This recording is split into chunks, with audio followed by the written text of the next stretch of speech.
What's up, guys? Doomwake here. Welcome back to another modern video on the channel. As always, before we continue, make sure to hit the like and subscribe button. Let me know in the comment section below what you thought of the video. This is probably going to be the shortest deck tech I've ever done on the channel because today we are going to light some people up with burn spells. This is a specific deck list that I got from the top 8 of the most recent Magic Online PTQ. And the one thing that you'll notice here is we have a bit of a black splash for Bump in the Night, which is sort of the black lava spike, if you will. Black, target opponent loses 3 life, kind of the same thing that we're doing with lava spike. But there's not a lot else to say about the deck list. I mean, you know, this the standard Goblin Guide, Swift Spear, Eidolon, Rift Bolt, Skewer, Boros Charm, Lava Spike, Lightning Bolt, and then the aforementioned Bump in the Night, and 3 copies of Searing Blaze. So the bumps are replacing what you would normally see there as like additional 2-mana cards, like some have Helix, some have Skullcrack. We got 1 light up the stage as sort of, I guess, replacing the 4th Searing Blaze. I'm not really sure what that's doing here, but I guess there are matchups where Searing Blaze is not very good, so light up the stage is just kind of a nice little catch-all that you can hit 2 burn spells off of it. Pretty good that way. Mana base, pretty straightforward. Blackcleave Cliffs, Inspiring Vantage, 4 Sunbaked Canyons. Always want to play 4 Sacklands in the burn deck. Make sure you flood out less often. Path to Exile in the sideboard for Core Firewalker, Sanctifier, Smash to Smithereens for Urza Saga. Whirling Vortex for those pesky opponents who are trying to gain some life against our burn deck, and also against free spells like Living End and Crashing Footfalls. Deflecting Palm for Death Shadow, and I'm sure there's other situations like maybe Emrakul, stuff like that. Prismatic Ending, just sort of a nice little catch-all. Again, helps deal with the protection from red creatures like Sanctifier and Core Firewalker. And then we cannot forget the Lurrus. Big proponent of playing Lurrus and Burn. I mean, the argument is how often does it come up versus your 15th sideboard card. My argument would be how relevant is your 15th sideboard card. Like, for example, if you didn't play Lurrus here, I guess you'd probably play a 4th Path, a 3rd Ending, maybe 1 Searing Blaze in the sideboard. But how much equity are you getting out of that 1 sideboard slot versus the ability to just have access to Lurrus in the grindy games versus like DRC, Ragavan stuff. So I would highly recommend playing the Lurrus. As I said, it's going to be a quick deck tech. That's all I got for you. Again, there's nothing fancy here. We're just trying to burn people out, play some Bump in the Nights, trying to get them dead. So without further ado, I'll see you back in just a little bit for round number 1. And we're back here for round number 1. Here's our Lurrus. Let's see what we got. We're playing some Burn. 1 lander on the draw. However, we do have a 1 drop, multiple Eidolons. I'm going to keep this hand. I think there's kind of this like weird philosophy with 1-landers with Burn. I think you keep this hand every single time on the draw. It's closer on the play, although I think I would still keep it on the play. It's just super high upside. You know, our hand is just kind of loaded if we find a single land, and we get 2 shots at it. This is one of those hands that might be able to like afford to miss for a turn too. You know, like if I miss for 1 draw step, is it even that bad? Probably not, depending on what our opponent's doing. Thought Scour. So blue-red. Ooh, blue-black, huh? No Lurrus, though, so not Shadow, I would assume. Creeping Tar Pit, definitely not Shadow. Traditionally, Creeping Tar Pit, pretty good matchup for Burn. I will say that. I'm going to attack first because I want to bait a removal spell before I play Eidolon. I'd much rather have them kill this than Eidolon.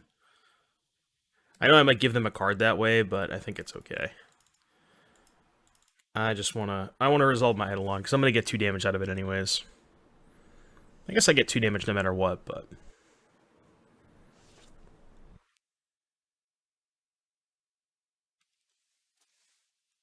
Minamo. So if they have Snapcaster Mage, I guess it makes sense to play the Eidolon first.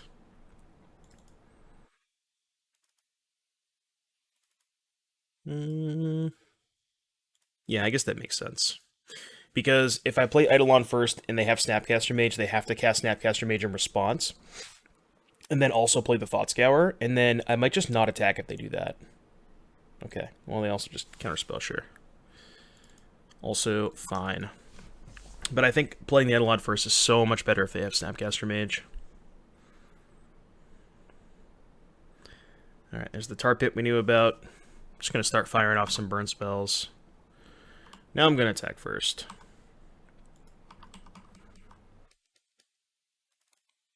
Now they have the Snapcaster Mage. I could Searing Blaze it.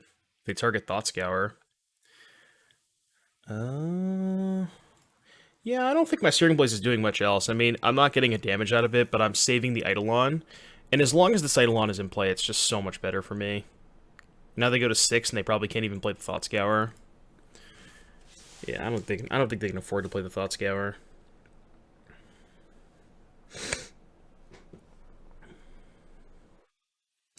Should be pretty good here. Alright, play our land and go to attacks. Should have this game just about rolled up. I don't really think there's much they could have. I guess they could, like, fire this up and trade, but... Cryptic Command, bounce my Eidolon, draw a card. Guess I could have played these pre-combat, but it's fine. Playing these pre-combat plays around, like... Well, I guess it doesn't play around Cryptic, right? Because if they have Cryptic, then they just get to counterbounce the Eidolon. Plays around Force of Negation, I guess, but okay. Well, they're off it. Alright, playing against Grixis Control. I mean, I kind of want to get these Searing Blazes out of here. I guess I'll bring in Vortex. Because all these other cards seem not great. They're Grixis, so they don't have the white protection from red cards.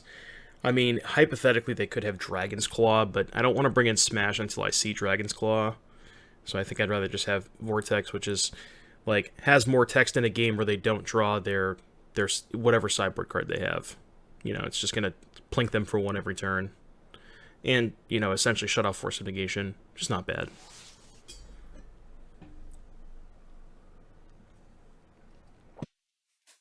Alright, here's Aluris. Got a Swift Spear and some lands. Yeah, this hand's great. Definitely a keeper. Definitely a keeper. Go Swift Spear on 1, probably Vortex on 2, and then we can start lighting them up on 3.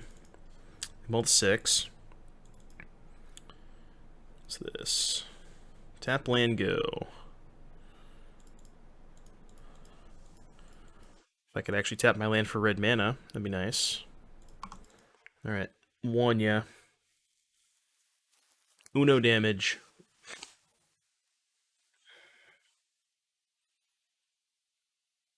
Alright, so Counterspell. Do I want to trade Counterspell for Roiling Vortex?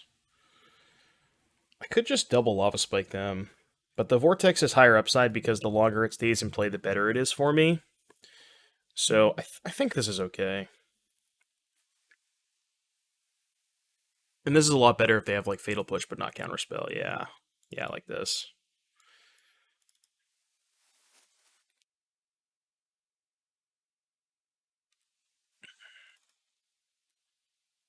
Inquisition, alright. Take 1 of my 3 damage spells. I accept. We'll just auto-yield to that. So they can't really play Force of Negation. Let's just go crack for a mountain. Go spike you. Spike you. We are going to take 5 from this Rift Bolt, but I don't think that really matters that much. So there is something to note, you know, that in aggressive matchups where you... Well, I mean, there's not many aggressive matchups you'd want to bring in Vortex anyways. But I just don't really think that us taking 5 really matters that much. Because it's not like they can really pressure us. Okay, sure. So they get their 5 damage out of the Vortex, but... That is fine. Alright, I'll go to 10. That's fine. I'll go to 10, you go to 8. And let's go ahead and crack the canyon now. Need to find some gas. Goblin Guide considered gas. Attack for 2. Again, island. It's pretty good. Do they have a bolt? It's not... Maybe seem like they have a bolt. Let's find out. Blood Crypt, untapped, so probably a push or a bolt. Yeah, that's fine. I want to play the Mesa so I can get a Sacred Foundry and hold up the Vortex. They go to 4. Now they have to pop the EE. I guess they can wait till my turn to get one more damage out of it, but that is fine. And they have 3 cards. They played the island, so we don't know any of their cards. Go to 8. This might just be a Lurrus turn if I brick. Because I could sack Canyon, but I wonder if that's better than just Lurrusing. I think it's better to just Lurrus. I think this is fine. So they crack the explosives, pop the Vortex. And then next turn, probably just jam Lurrus and Goblin Guide. Well, jam Lurrus probably going to get countered, I guess. I should say that. Nicol Bolas the Ravager. It's been a while since I've seen that one. It has been a while since I've seen me and Nicol Bolas. And this is why you put Lurrus in your deck, because you play against Grixis Control, I guess. I don't know. I mean, it's not necessarily a good reason to put Lurrus in your sideboard, but there are situations where it comes up like this. Now, we don't know any of the contents of their hand. Probably just going to jam Lurrus. Yeah, I'm just going to jam Lurrus. And then I think if they counter this, I'm just going to main phase the Bolt. Yeah, I'll just do it now. Just put them to 1, play the Canyon. Now they have to counter every spell. They can't fetch.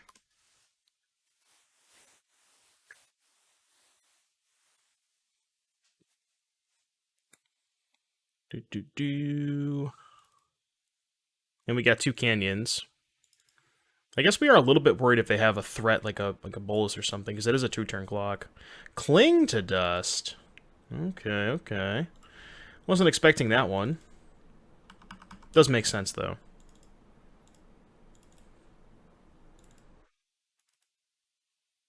Gonna sack the other Canyon? Yeah, I think I do, because if they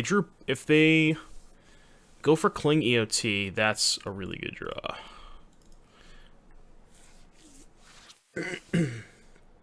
They probably just counter this, I guess, but... Yeah. So they have 2 cards. They have a Cling in their graveyard.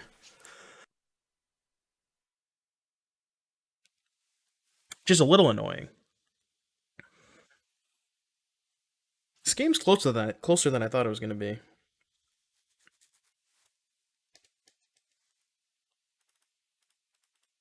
Alright, cast Goblin Guide. Go to attacks.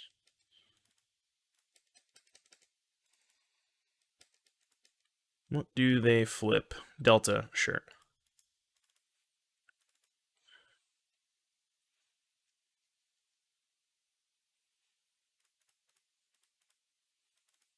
What's this? Colligan's Command returning Nicol Bolas. Sure. Okay, that's fine. Just gonna pass. See if I mean they're not gonna cast the Ravager, right? There's no way they're gonna cast Bolas. Yeah, and they have Counterspell in their hand too, because I think they wanted to cast the Thought Scour there, but they were worried about Boros Charm, so they chose not to cast the Thought Scour. I'm like 99% sure they have a Counterspell.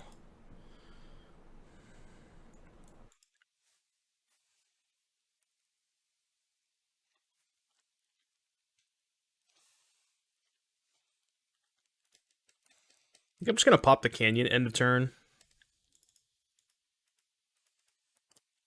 I don't know if I want to bolt them or not.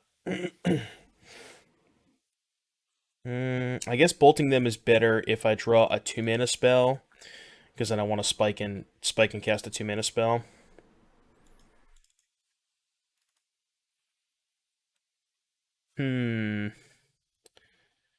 So maybe we bait the counter spell with Lava Spike? Because if I cast Lava Spike, maybe they cast Cling in response. So they Cling go to 4, back down to 1, but then they can't fetch to counter the Vortex. So let's spike them first. I mean, I guess they probably just counter this, right? Because if they cling and let the spike resolve, they then can't fetch. So it's a really awkward spot for them, right? Because then they stay at 1 and their untapped lands are Delta plus Grave, or yeah, Delta plus Grave, but then they can't fetch to have the counterspell to cast to counter the Vortex. So it puts them in an awkward spot. Whereas if I lead with Vortex, I guess it's the same thing, right? If I lead with Vortex, they counter it. No, they just, yeah, they don't counter it, right? So they are going to cling.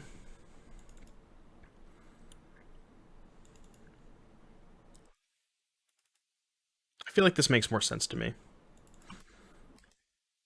Alright, so they go to 1. Cast this. They then have to upkeep, gain 4 life. Gain 3 life just to not die. I guess they could have Force. Thought Scour, sure. I mean, they're not dead because they have the Cling. So they can Cling again, go back up to 4, and then go down to 3. And I guess they do have the Bolus. Right, because the Bolus was actually is just going to kill me. No, because they have to pay. They can't cast the Bolus because they have to pay 4 mana to Cling. So they're not going to have a turn here to cast the Bolus. So we just need to find a Burn spell, which should be good. They can also only cast Cling 1 more time, as of right now. Right. Not enough cards in their graveyard. So we just need to find a spell, most likely, and that should be good. We have drawn pretty well this game, not going to lie.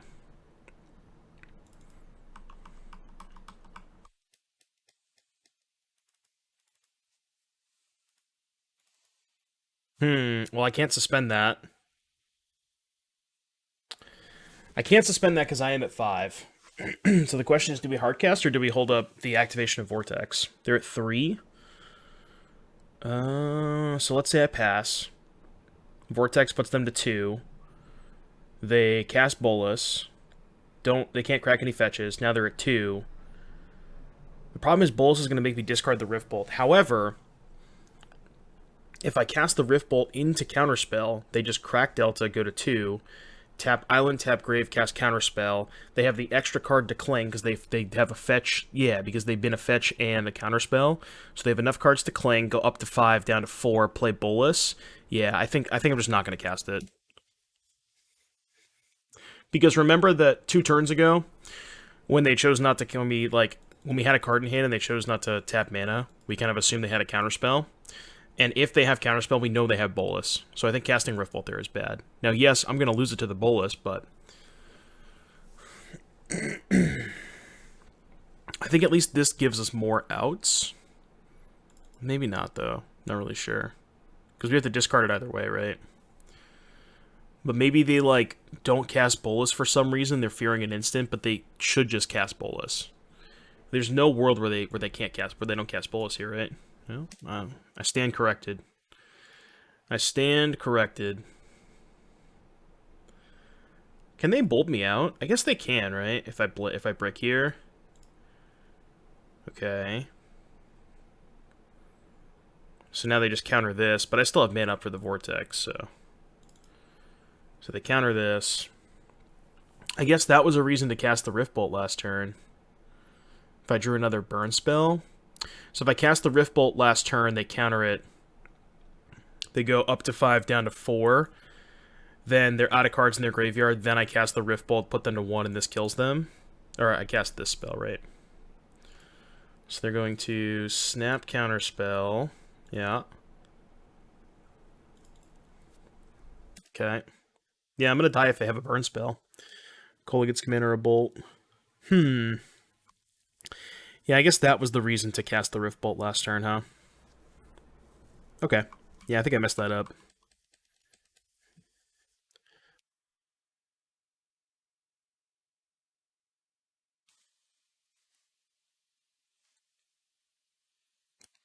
Met 2. Alright, cool. Dead. Game 3. That's alright. We're on the play for game 3. Not too worried about it. Submit. Let's go. Alright, we're on the play here for game number 3 against Grixis Bolus. Keep. Sand is excellent. I'm just gonna play Swiss Bear on 1. Probably double suspend on 2. Because I want to double this might be a game where I want to double suspend before I play the Vortex. I think that makes sense to me. Alright, 1. 1, yeah. Creeping Tar Pit. The bane of my existence. Definitely should have played that other land, but got a little hasty. Just trying to play fast. When you're playing Burn, you know, it's just the way of life. It's just the way of life. Upstairs. Shouldn't matter too much. Sure. It's been terminated. My creature has been terminated. Upstairs. No, I think I'm just going to bolt them main phase. Nope. Change plans. Change of plans. This has been quite the draw. They got a push. It's fine. They go to 10. They Vortex. They go to 9. Your turn. And they have a push in hand, so if they leave up mana, we're probably not going to attack. Unless we draw a spell worth casting. Like into their counterspell mana. Because if you attack, they get a free trigger off the push. So what's this? Basic island. What could this possibly be?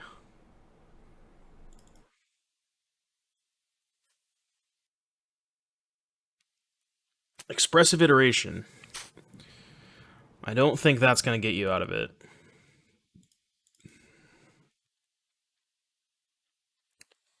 So we go to 7.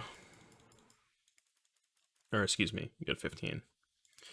Mesa. Let's go ahead and sack the canyon first. Alright, now we'll attack with both. I'm just going to leave up the Vortex too. It's just better if they have Clang. Yeah, Steam Vents and...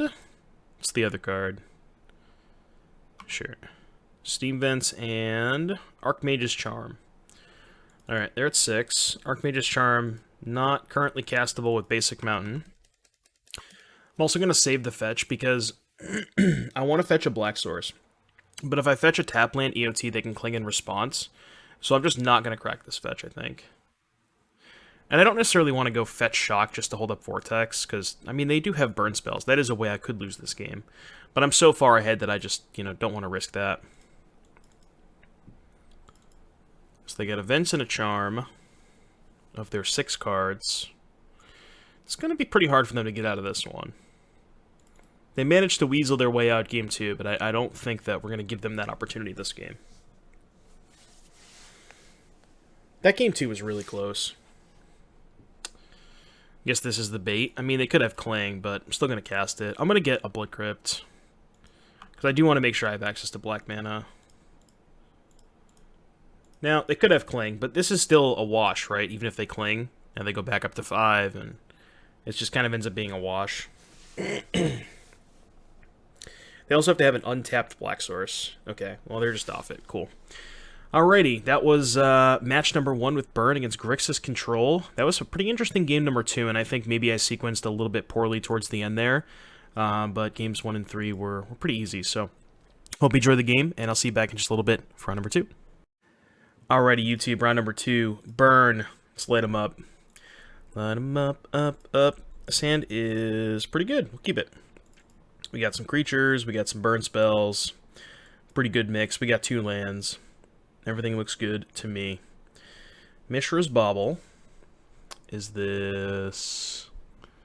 There's a million Mishra's Bauble decks, so it's hard to tell just by Mishra's Bauble. Okay. Is it Murktide? Is it? Or is it not? Alright. So, I haven't played Burn. So this is the first time playing Burn since MH2 came out. I don't know if you're supposed to kill the Ragavan, or if you're supposed to just plow through it. My instinct is kill the Ragavan, so I think I'm just going to do that off of Sacred Foundry. Just gonna get it dead. I want to kill it now so they can't counter it. Maybe this is a bad play, but... If you think about it, we kind of already bolted them anyways, right? They went fetch shock for the Ragavan, so we're trading a bolt for a Ragavan when they already dealt themselves 3 damage, so... It's like we kind of already bolted them. And that might not be a good way to look at it, but... That's at least my philosophy behind it. So I don't want to play Eidolon into their 2 mana, because it just lets them trade pretty effectively for it. So I'm just going to play 2 creatures. I think I'm going to get the Black Source, just in case. I do take a little bit extra damage for it, but I think it's worth it.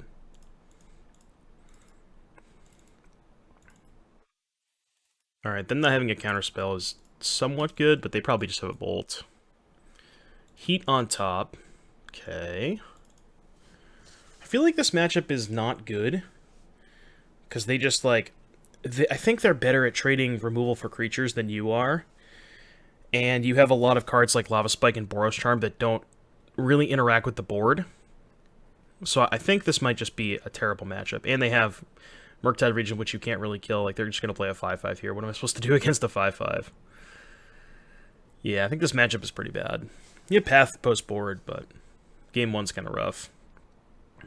Like, I'm just not ever erasing this Murktide, right? If I draw land, I can go, like, Suspend Riftbolt, Boros Charm them. Next turn, Skewer. This is an awkward mix of cards to draw, to say the least. Yeah, this is bad. This is all bad.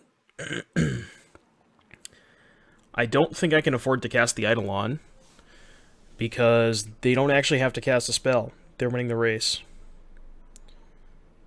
So, what am I supposed to do? I guess I suspend Riftbolt and pass? It's not good. But, yeah, I got nothing else to do. Yeah, this seems like not a good matchup.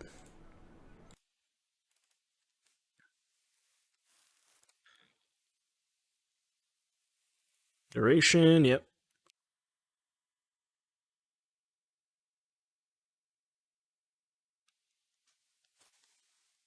Scalding Tarn. Alright,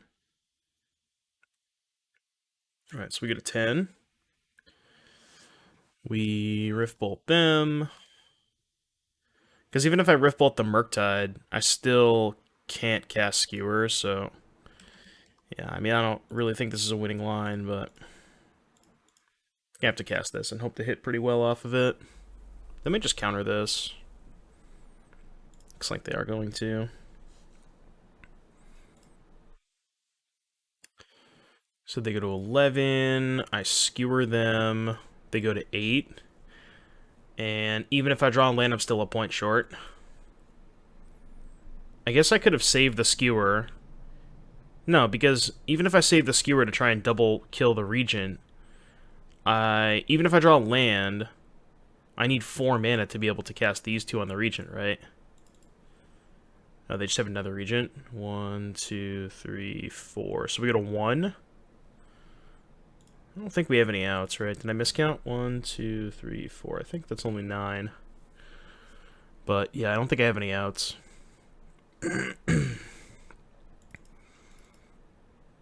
Alright, I'm at 1.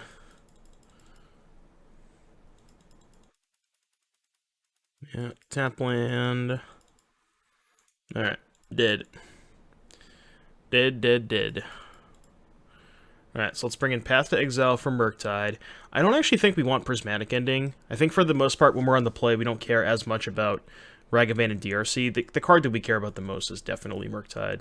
That being said, I don't think I want to bring in a card like Deflecting Palm. I think that's a little too narrow, especially against Counterspell. And I think I am just going to cut... I think I want to keep the Eidolons in the play. I want to maybe cut the Searing Blaze? Because we have enough... When we're on the play, we have enough answers to Ragavan DRC anyways. And they might be trimming on some number of those creatures because of how bad they are against when I'm in the play. Could also cut some Rift Bolts. Maybe that's better. Maybe just like 2 Rift Bolts and a Blaze. Okay, let's try that. Alright, game number 2. We're on the play. We got a Luris. Swift Spear, Bolt, Bolt, 4 lands, but we have no sack lands. I think this hand's actually a mulligan. Like, is this hand better than... Like, if this was a 6-card hand with 1 less land, you would keep it, right? But, like, is this... This is basically what the average 6 is, right? And I think a 6 that has 4 spells, 2 lands is even better. I think I'm supposed to mulligan that. Yeah, like, I just keep this and put back a land. This is much better. What land am I putting back? I think just the Sunbay Canyon.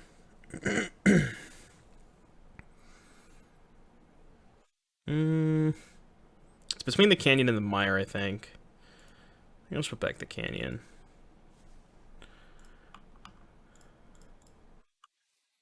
Alright, lead on Goblin Guide. And he revealed a Lightning Bolt. Okay. Next turn, we're probably just going to fetch for a Sacred Foundry and play an Eidolon, I assume. Alright, now the question is, how do we want to bait the Bolt? Do we want to attack? Do we want to play the Eidolon first? I think I'm just going to attack. Because this, like, 100% baits the Bolt. Okay. Thankfully, we didn't give them an extra card. I was worried about giving them an extra card, but...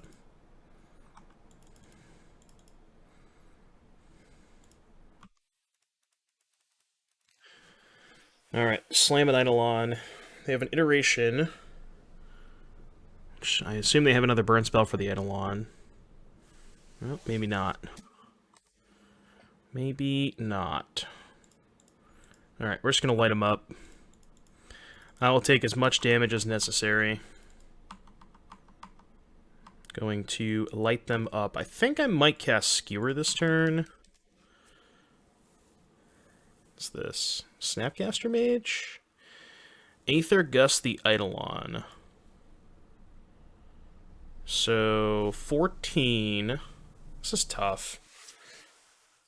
What if I just let that go? They take 1 from the Swift Spear, I skewer them, they go to 10. Eidolon to the bottom. Next turn, if I draw land, I have Charm plus Bolt. Yeah, I think I have to do it that way. So let's put on the bottom. Let damage happen. Like, my problem with casting Bolt here is if I cast Lightning Bolt and then brick on land, I don't have an opportunity to double spell next turn. So I think I just have to get this Skewer out of my hand now. It's not great, but... Because they're probably just going to cast Iteration here, like Iteration into Burn Spell for my Swift Spear. And then I'm in a spot where I can put them to 3 if I draw a land, but then we're in a top deck war, and if they have a Murktide, I'm going to be pretty far behind. Not far behind, but like in a spot where I just need to draw it as soon as possible. Alright, so they're going to hold up Counterspell. Okay. Not sure where they fetch main phase.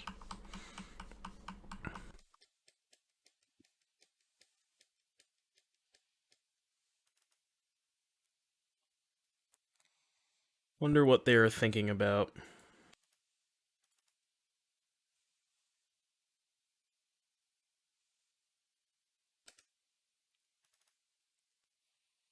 Alright, Bolt plus Skewer. Gotta main phase it.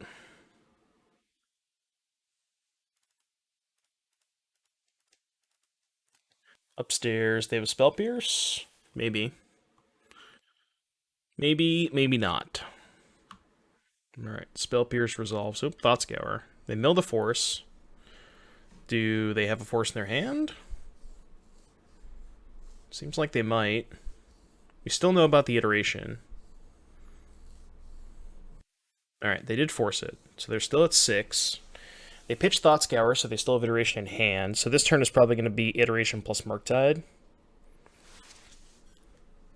Ooh, Dash Ragavan. Okay. They hit a path, which is mostly a blank. It's definitely a blank.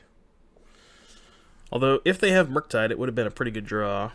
But looks like they're going to cast Iteration. So we're probably going to have to fire this Boros Charm off main phase while they're tapped down of Counterspell. And then hopefully our next two draw steps are both 1 mana spells. So we can beat a Counterspell the turn after.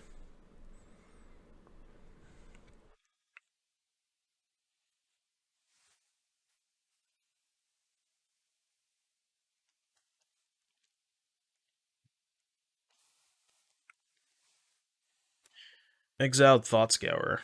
Okay. They're going to cast that. That's fine. Yep. Alright, well, they're tapped out. I'm definitely going to Boros Charm main phase. And we did draw 1 mana spell, so we should be good to go if we draw another 1 mana spell, because they would need 2 counter spells. This is going to be another Dash Ragavan. Yep, that's fine. Thankfully, we don't have Lightning Helix in our deck, so they can't hit that off Ragavan. That's also a nice another benefit of cutting Lightning Helix for Bump of the Night. Ooh, please cast that. Please cast that, opponent. They're not going to, but it'd be nice if they did. Alright, so Murktide, hold up a counterspell. I mean, if they have Spell Pierce and I don't draw 1 mana spell, I am dead. There's not much I can do about that. Alright. Let's see if they have a Spell Pierce. So I guess land also does it. Alright, well, that probably does it. Bump. Bump ya. They're dead. Game number 3. Okay, do we change anything on the draw? Because Goblin Guide / Eidolon are a lot worse than the draw. I wonder if this is a spot where I do actually want to cut Eidolon on the draw. I don't know. It just seems... I really don't know. Could bring back in the 2 Rift Bolts and the Searing Blaze. It's not like Searing Blaze is even that good against Ragavan on the draw, because you already take a hit from it. Like you're already locked in for 1 hit. I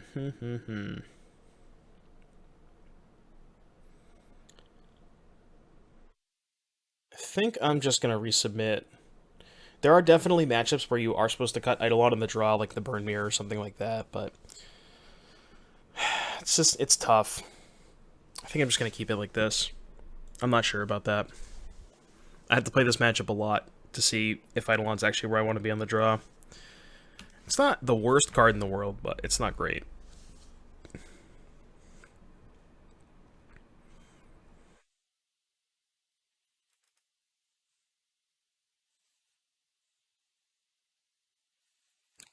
Alright, game number 3. Here's another 1-lander, but again, we're on the draw, and we have 2 1-drops, so I'm going to keep.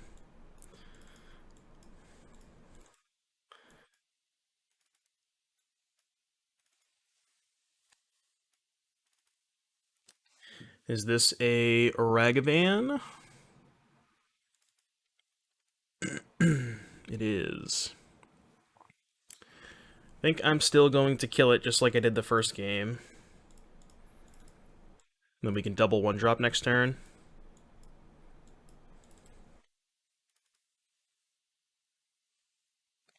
Don't think I'm supposed to let that thing hit me. Now, again, there is some consideration to waiting until their turn because of a second, like a dashed one. But if I do that and they have counterspell, it's a lot worse for me. So I think this makes sense. Maybe this is a spot where I actually want to Eidolon here. Because, like, the nice thing about casting Eidolon while they don't have counterspell up is if they bolt it, it's a guaranteed 2 damage. Yeah, I actually think that makes more sense. I think I'm going to play the Eidolon here. It seems like a weird play, but... like, they have to kill it, so I get my 2 damage either way. I mean, the other theory is, like, playing Guide plus Swift Spear guarantees I get some damage in.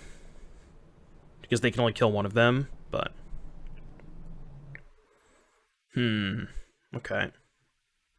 It's not the best for me. Alright, they hit a land. Land actually wouldn't have been that bad of a draw for me. Ooh, they're splashing black. Okay. So... double Goblin Guide? Yeah, I think that's fine. I think I'm just gonna let them tap mana. If they want to just use like spend 2 mana on their turn to dash Ragavan, I think that's okay. Kind of ties up a lot of their mana, especially if they don't have a bolt here. It'd be really good for me. Seems like they don't, which that's pretty good for me.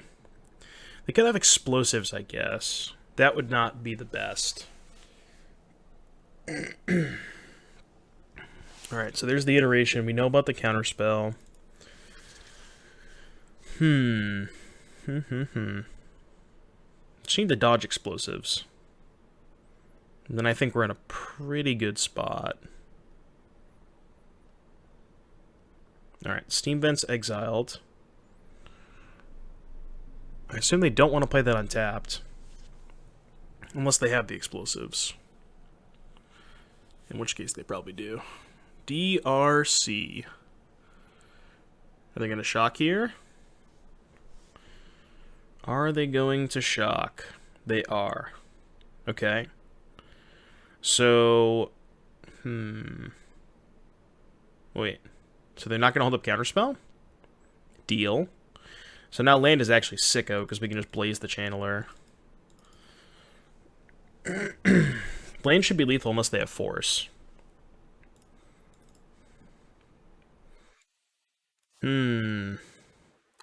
So now I can go Swift Spear Path. And if they have force, I probably just attack with all my creatures and put them to 4. Could also go Path Lava Spike. No, I think Swift Spear Path is better.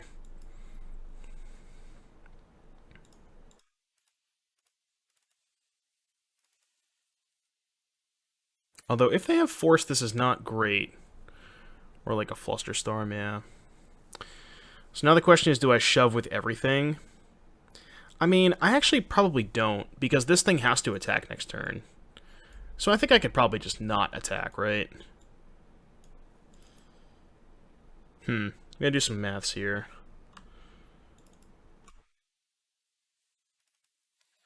So, if I attack with everything, they block the Swift Spear, go to 4. Then they have Murktide plus hold up Counterspell. I path the Murktide, they counter it. If I draw a land, they die, right? Because then I just go land, blaze this after they counter the path.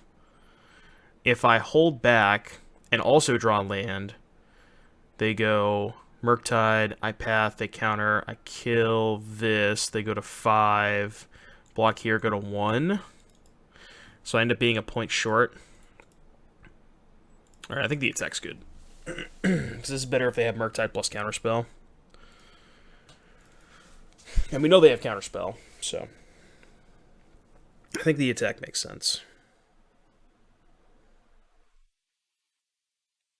I assume they block Swift Spear. Yeah, makes sense.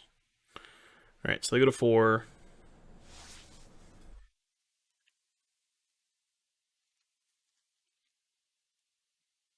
I mean, this is, again, all predicated on them having Murktide, which they didn't have for the past couple of turns, so... Or they at least didn't have last turn, because I'm sure they would have cast it last turn if they had it. We know they have Counterspell Thoughtscour in their hand. And we still know about Ragavan, right? Oh yeah, we know their hand. Counterspell Thoughtscour Ragavan. Right. Okay. The Ragavan's not doing too much here.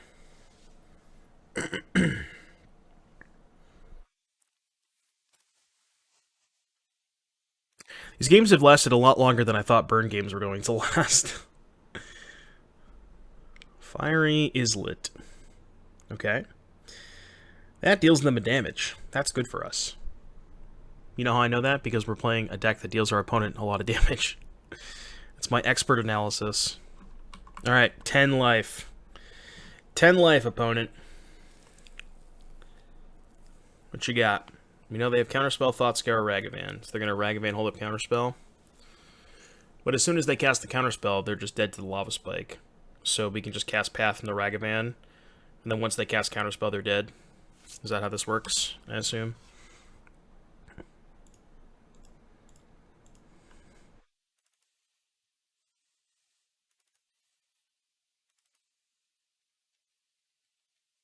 Alright, Counterspell, Thoughtscour, X. I guess X could be Force of Negation. So they counter this, go to 3.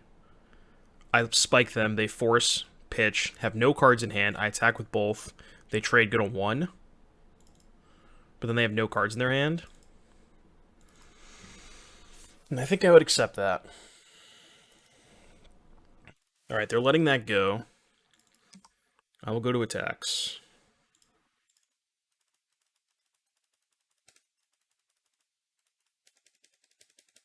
Triggers.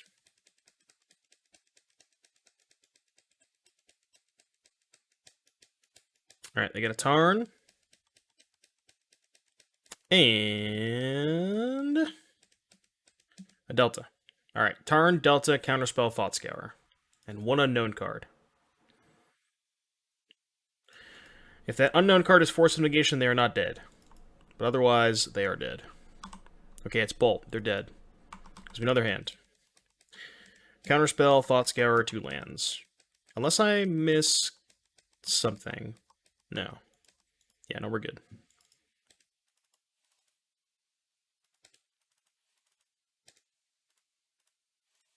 Upstairs. 2-0. Let's go. Burning people. I guess they could draw Force of Negation off of Thought Scour, sure. Okay. Fine. That's their out. So I guess they should probably Thought Scour me.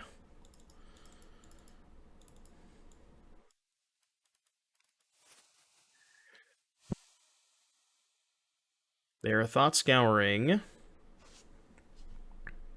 themselves. Okay. Did they draw the Force? Did they draw? They did not draw the Force. Cool. 2-0, burning people to the ground. That was actually kind of a pretty close matchup. I had to do some editing on that one, but that was a lot of fun. So, nice little back and forth with the Blue-Red Murktide deck, I guess Grixis in this case. So, hope you enjoyed the games. I'll see you back here in just a little bit for round number 3. Alrighty, YouTube, back here for round number 3 of our League with Burn. We get Aluris. What are we up against? I will say we've had a lot of really good hands. We've had a lot of really good hands.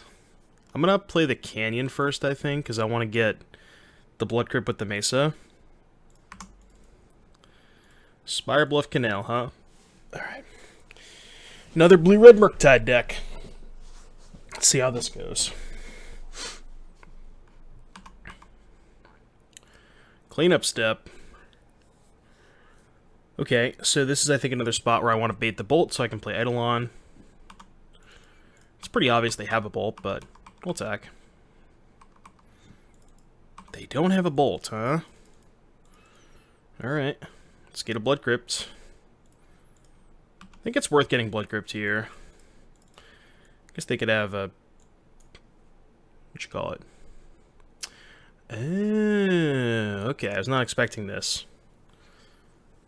Not expecting that, but it makes sense. Grief. So they probably take the... Skewer the Critics?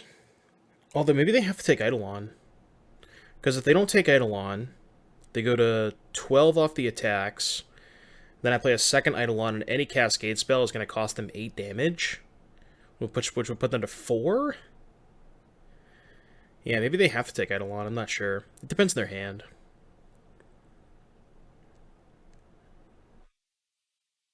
Alright, they did take the Eidolon. So now we can go for them, suspend Riftbolt, play Skewer. I think the Bolt's pretty good. Alright, Steam Vents in hand. They pitch Street Wraith. Alright, so let's go Skewer you. We go to 12. Are they going to force this? Is there a reason for them to force it? Maybe. Blue Cycle Curator, that's fine. Cycle Curator. So they go to 9. Let me suspend this. This puts them to 6. A Cascade spell puts them to 2, which means Bolt's lethal. Volt's lethal either way, because there's an Eidolon in play and in the graveyard, which means if they cast Living End, we guarantee get an Eidolon with them at 2, and if they cast Force, okay. Well, now they can take the Bolt and stay at 2. Right, because it's 2, 4, 5, 6, 7. Yeah. So we have to draw a burn spell. Just any burn spell. Any burn spell will do. But we only have one draw step, right? Yeah, we only have one draw step. I guess Searing Blaze will not do it. Nor will Rift Bolt. So it can't be Searing Blaze, it can't be Rift Bolt. Alright, alright, alright.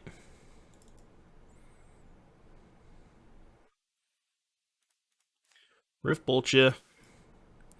Go to 2. Alright, burn spell, please. Burn spell. Alright, we get another shot at a 1-mana burn spell. Nope. Block here, take lethal. Alright, dead. Did not think I was going to lose that game. The second grief is kind of what did me in. Alright, so against Living End, I don't think you want to do a ton. I think Vortex is pretty good, and I think Searing Blaze is quite bad, so I think that's just going to be an easy swap. I don't think you want to try and fight with, like, fight this way against them, because I think they're putting too much stuff into play, usually. Prismatic Ending, no. Smash, no. Palm, no. Yeah, I like this. Let's go with that.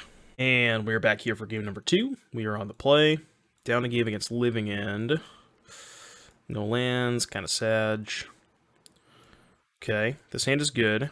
I want to keep... I think I want to keep the Vortex, because this one is worth 5 damage against them. So I think I'm going to go put back Rift Bolt. Go turn 1 Guide, turn 2 Vortex, turn 3 Spike plus Skewer. Yeah, I think that makes sense.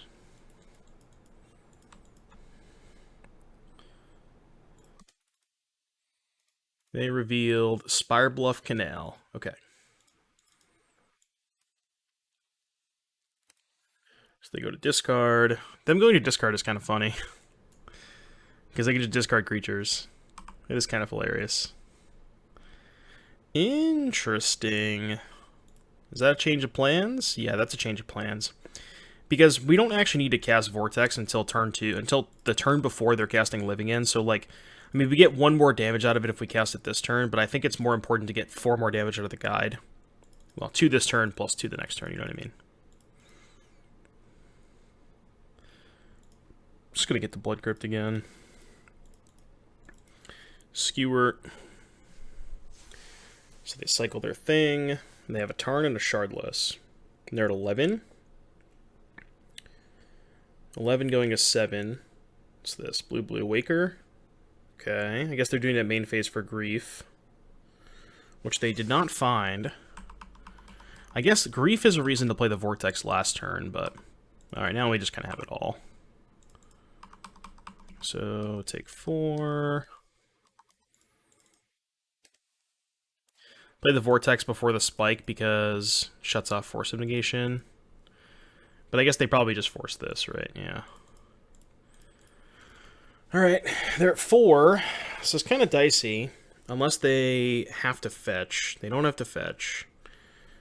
So now they Shardless. Interesting they didn't Shardless.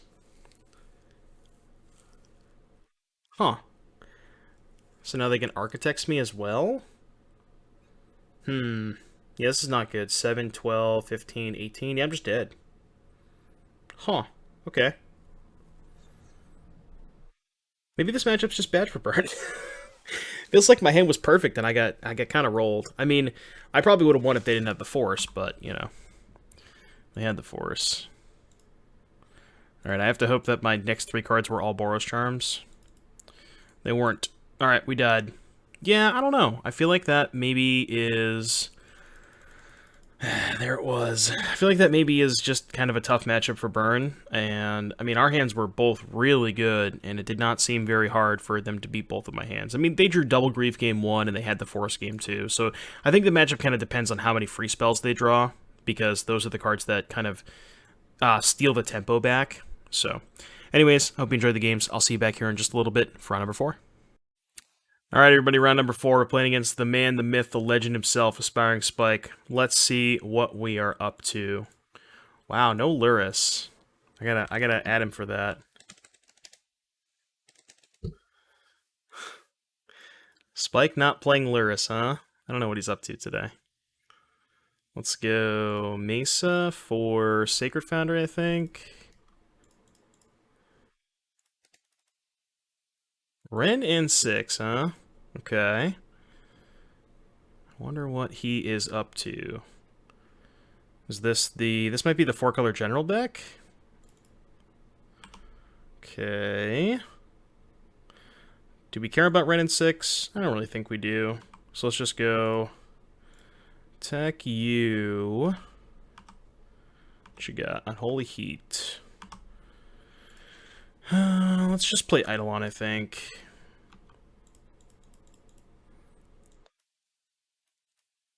They probably have to kill the Eidolon, and then our hands just kind of rolled up. Yep, that's fine. Scalding Tarn. What's this? Holding up Counterspell, maybe? They're at 12.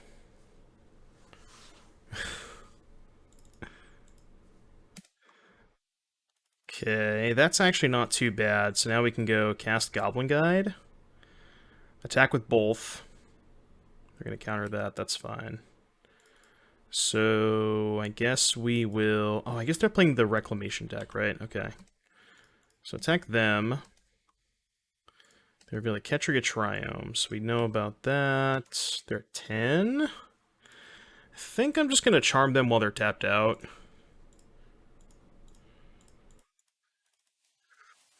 They go to 6. And I guess they're going to go to 5 and play a Wilderness Wreck here. Yeah. So Wilderness Wreck, hold up some mana. But now we can go to attacks, and we have essentially 3 lethal spells with the Guide, the Charm, and the Bolt, and they need 2 pieces of interaction. So they're going to Snap Heat Upkeep. No, they're going to Snap Counterspell. Oh, I messed up. I should have charmed them in response. I didn't realize they were... I thought they were targeting Heat. I should have definitely... Okay, that was bad.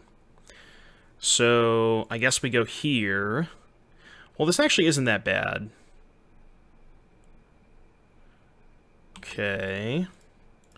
So now we can bolt them, play Light Up the Stage, and then just not attack. Yeah, no attacks. So now they're at 2. We have a bump and an Eidolon.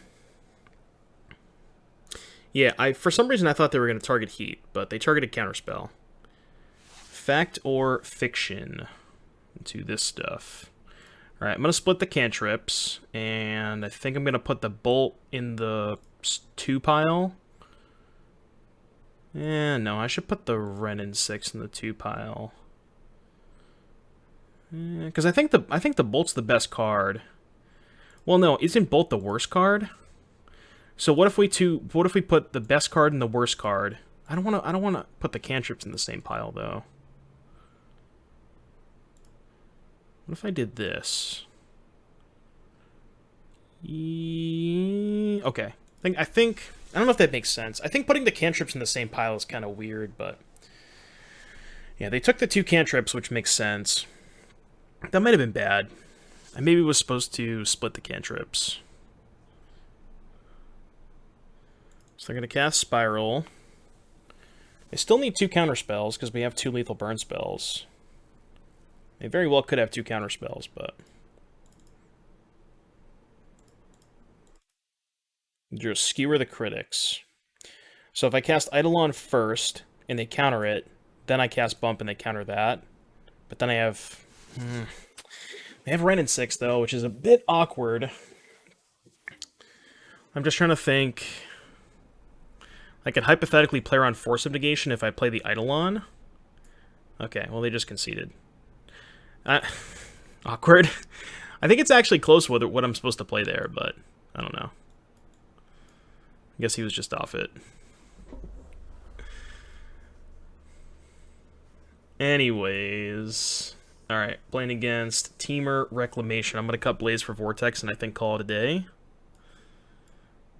I don't think I want Prismatic Ending. I don't know if I want Smash. I don't know what his sideboard looks like, but I like this. Whirling Vortex is good against Force of Negation.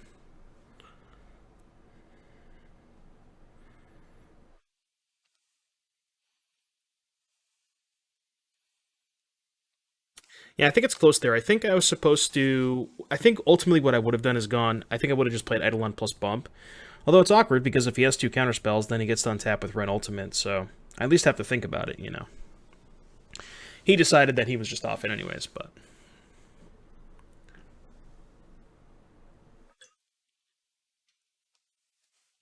Alright, game 2. You're on the draw.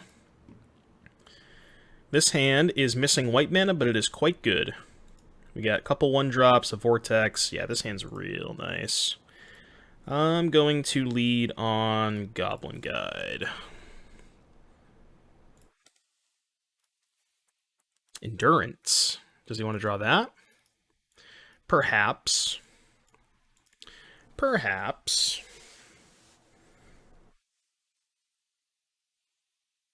Nope, does not want to draw Endurance. Or just really wants to bolt the guide. Okay. Also reasonable. So this is one of those spots where I kind of don't want him trading effectively for the Eidolon. So I think I might actually lead on Vortex. Because I think I'd rather have him counter that than the Eidolon. If that makes sense. It's kind of close. I think you could make an argument either way, but now I'm going to lead on Eidolon. See if he wants to counter that. He probably will.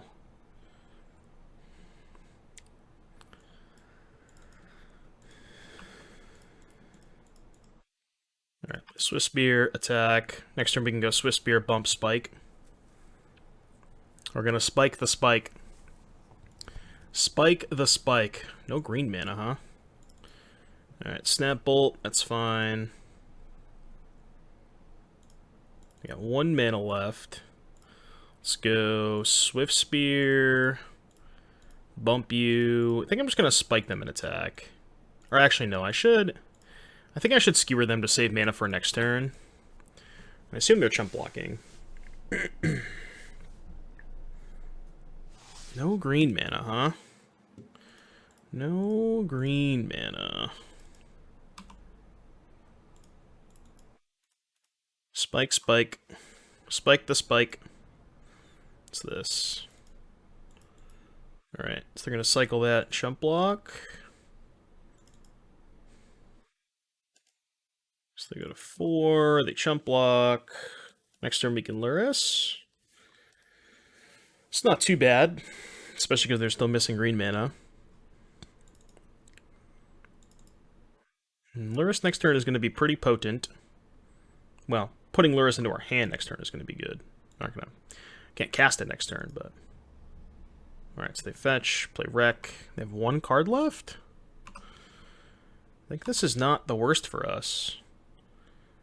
I think we just cast this main phase? See what's up? I guess that's worse if they have a counter spell, but I think casting it's better, because if they counter it, then they just take this and go to 1, so I think it makes more sense to do that. But anyways, yeah, that was an interesting match. I don't know, not a whole lot to say there. I think we're probably in a good spot against all the mono counter spell decks, but interesting match nonetheless, and we're 3-1. I'll see you back in just a little bit for round number 5. And we are back for the 5th and final round of our League with Burn. Let's see what we got. Okay, I had a little bit of reservation about keeping 4 landers last time. However, one of our lands is a canyon, and we have a 1-drop and some burn spells, so I think it's okay. And I'm going to aggressively fetch to thin my deck a little bit. But against Rimewood Falls, huh? I wonder what that is. Some sort of snow control deck, perhaps?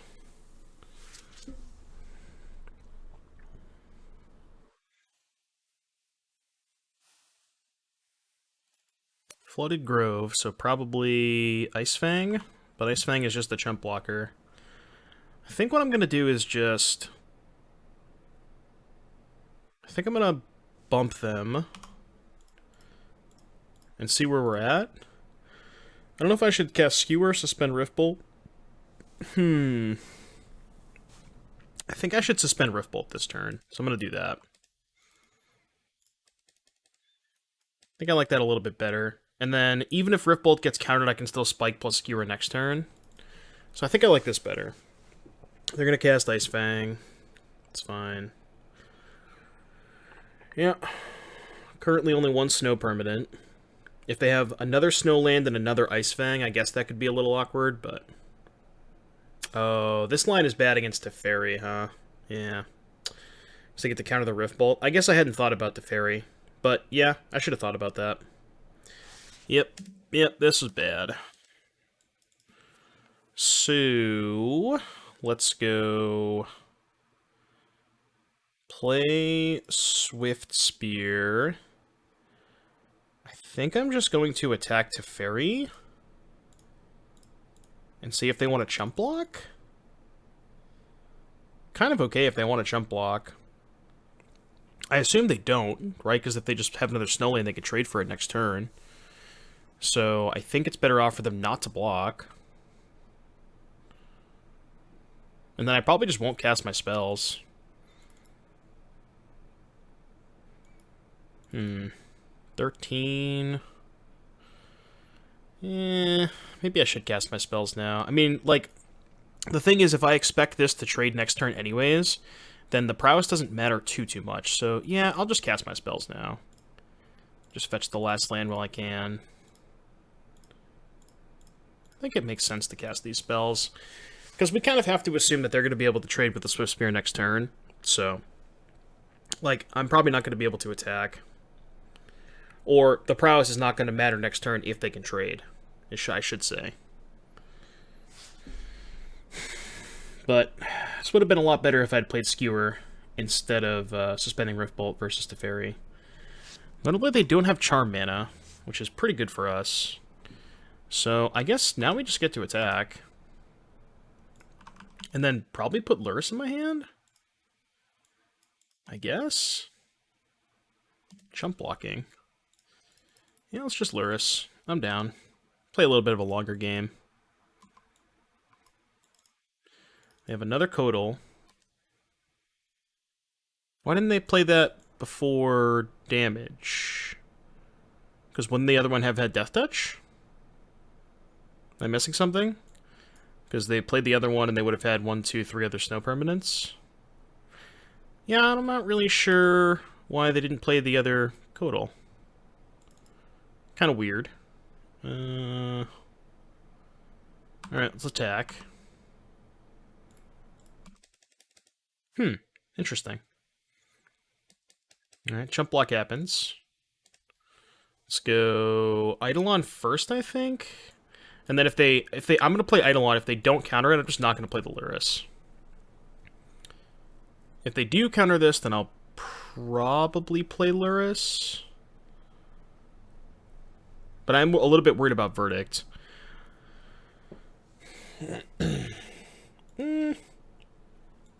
I think I'd probably rather just have mana up.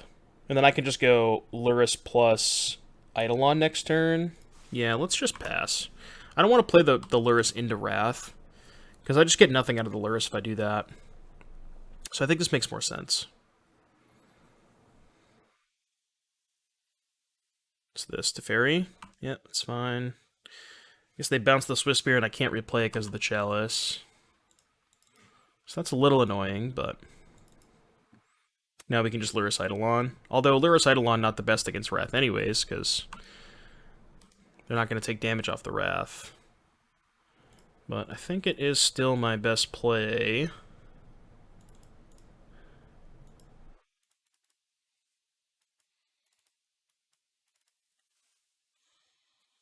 So now a plus, and then you just hold up Wrath.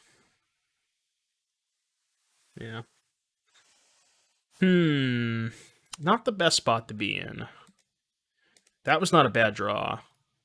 Alright, so they're going to cast the Wrath. Yep, it's fine. Creature's down. They're at 7. So let's sack the Canyon. Okay, not great. So now I can go Boros Charm them, play Eidolon.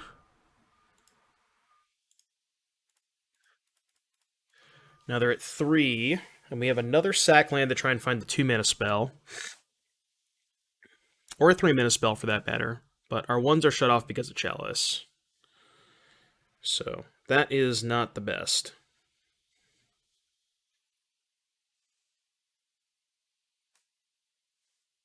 But drawing the 3rd sack land is not bad. Just kind of give us a little bit of gas. We really need to find a lethal spell here. Because once they get to bounce the Eidolon next turn, they have a little bit more free reign to do some stuff. It's not ideal. Alright, let's sack this pre-combat. Uh-oh. Attack for 2. Got a bunch of uncastables. I'm just attacking them. So now, if they play... Notably, their Ice Fangs still don't have Death Touch. So, it is worth considering. Shouldn't F6. Alright, verdict resolves. Now we get a bunch of uncastables. I don't like our spot. I don't like our spot. Alright, Blackcleave Cliffs, pass the turn. May do a little bit of fast forward action here. Because it's just going to be... I mean, I think that we're probably locked out of this game, but... I guess I'll keep playing. We'll do Cryptic Land versus... Yeah, I don't know. It just doesn't matter. They're just going to take the 3 pile. No matter what I give them. I guess I could have gone Cryptic Land versus Kotal Shark Typhoon. Maybe that was better. I don't know.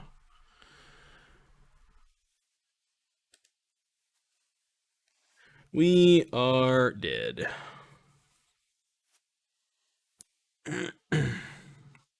Very, very dead.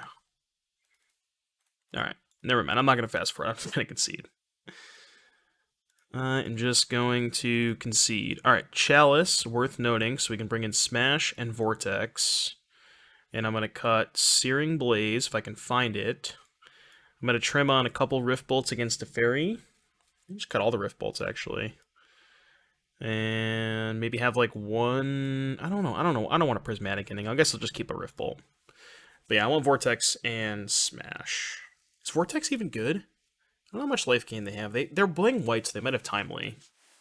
So I think it's good. It's just really good against most control decks. It's just a thing that sits in play for a while and generate a little bit of value that way. Something they have to deal with. Sam doesn't have a turn 1 creature, but we have a turn 2 creature, so I think it's okay. It's not ideal, but... I think I'm actually going to suspend the Rift Bolt on turn 1, because I want to get this out of my hand before they can Fairy me. So, like, having it as early as possible makes the most sense against a Fairy. And this is better with the Skewer, you know, turns down the road, because I'm going to Eidolon on 2. I'm not going to Skewer on 2. So I'm just going to suspend Rift Bolt on turn 1. Alright, opponent mulls to 6. Let's see what they got. Rift Bolt ya. Upstairs. Play an Eidolon. Do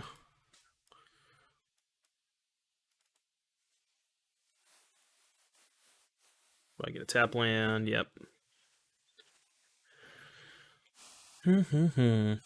So this is Ice Fang, which is totally fine. That was a really good draw. So I'll attack for 2. They probably go to 14. I think I'm going to lead on Vortex. See what they do. Just let it go. Alright, I'm going to skewer them. Skewer ya. So they go to 11. Ice Fang to 9. Timely off of a Plains, go to 6, go to 11. 3, 6. Yeah, even if they Timely, I think we'll still think we're in a decent spot. But this is like their one window to Timely while I don't have mana up. If they have it, it's decent for them, but... That is not a Timely. Shocking in a Breeding Pool, huh? Okay, okay. We're getting beatdowns. Going beatdowns. Alright, I go to 11. I guess I will attack first. See what's up. So I guess they're going to cycle a Shark Typhoon to chump block? Is that what's happening? Hardcast Endurance. Okay, so they're just dead. Because they can't force with the... Well, they can force, but they take damage. Oh, no, because the force is actually... Right, okay. So they can actually force now. So I guess I was supposed to cast Bump first. Bump pre-combat. Well, I guess it didn't matter. I mean, the Vortex was also going to kill them with them at 1, but might as well bolt them. Alright, game 3. Let's go. 3 on the draw, all the marbles. Let's go. Bump, Charm, Skewer lands. 2 sack lands, but no creatures. I think this hand's bad. Okay, this hand's much, much better. I'm going to put back the Rift Bolt, I think, and then just go Swift Spear into Eidolon into Vortex. I think I'm putting back Rift Bolt. It's also my worst card against a fairy. Alright, let's go Swift Spear on 1. See what they're up to. Might have Prismatic Ending. Okay, let's go to attacks first. Because I would like to cast Eidolon this turn, I think. Maybe casting Eidolon is worse into Counterspell, and I'm supposed to just play the Roiling Vortex this turn. Because if they have Counterspell, it's kind of awkward. Although, if they want to get Basic Island and not a green source, maybe that's better for me, I'm not sure. Like, they might just go Breeding Pool Shock here. Yeah. But maybe that's worse for me, and I'm supposed to play Endurance there. Ray of Revelation. Alright, well, my Vortex is done. Or my Vortex is covered, at least. Nice thing is, they don't have mana to... Or they don't have the requisite number of snow permanents to be able to ambush my Swift Spear, so I think I'm just going to double spike them and attack for 3. See if they have Path. Looks like maybe no Path. Alright, Ice Fang Chump Block. It's fine. Can also maybe get them into a spot where they tap out, and I get my 1 damage off of Vortex. Which might be good.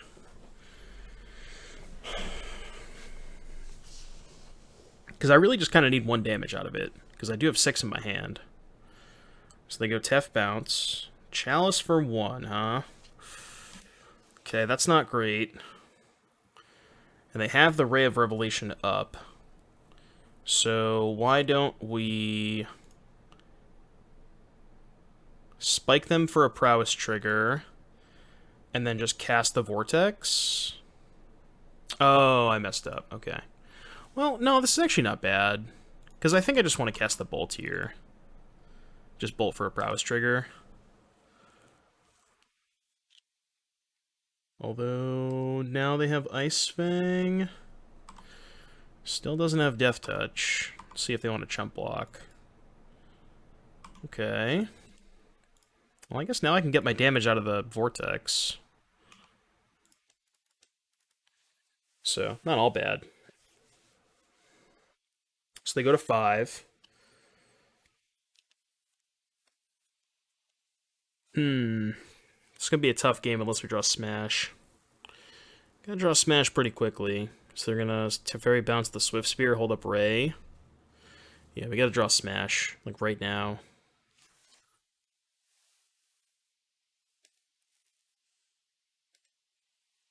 That is not a Smash. Alright, I do not like our chances. I do not like our chances. So they're gonna Ray this. This one is one I have not seen in a long time. Not seen Ray of Revelation in a long time. Lumbering Falls too. This is a wild deck. This is a wild deck. Okay. Land's not bad. I think I gotta play the land first, even though they probably have a counterspell anyway, so it doesn't matter, but... like, I assume this is not resolving. Oh, sure. Okay. Yeah, that's pretty good too.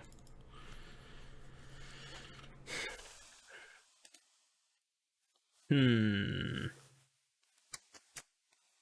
plus, no attacks. Smash, please? Goblin Guide, nope. Alright, your turn.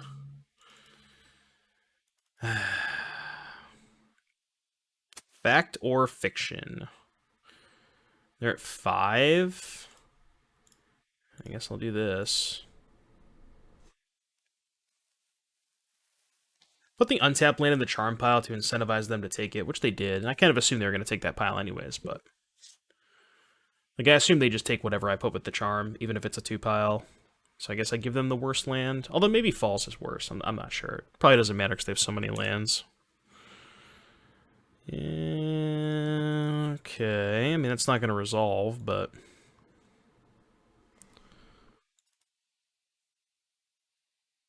They're 5.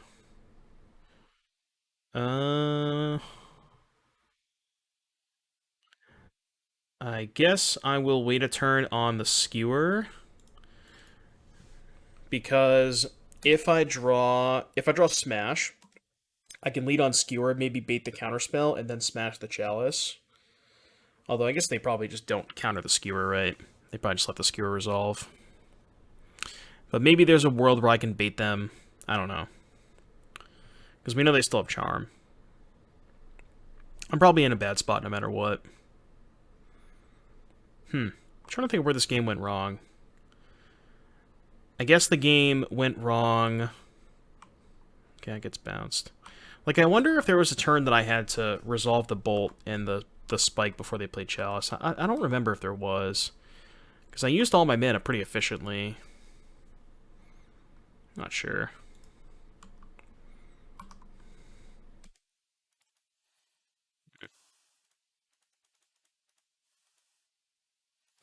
Guess this first. You know, they're probably not going to counter it. Sure. Luris.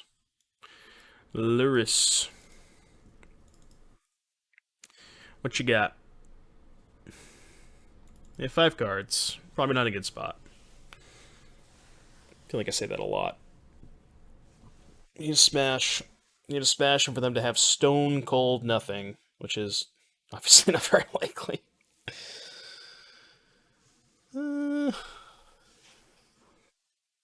Blocks. That is not a good attack for us. Alright, let's assume they just completely messed up somehow. Yeah. So maybe they don't have a counterspell? Yeah, they probably do. Even if they don't, it probably doesn't matter.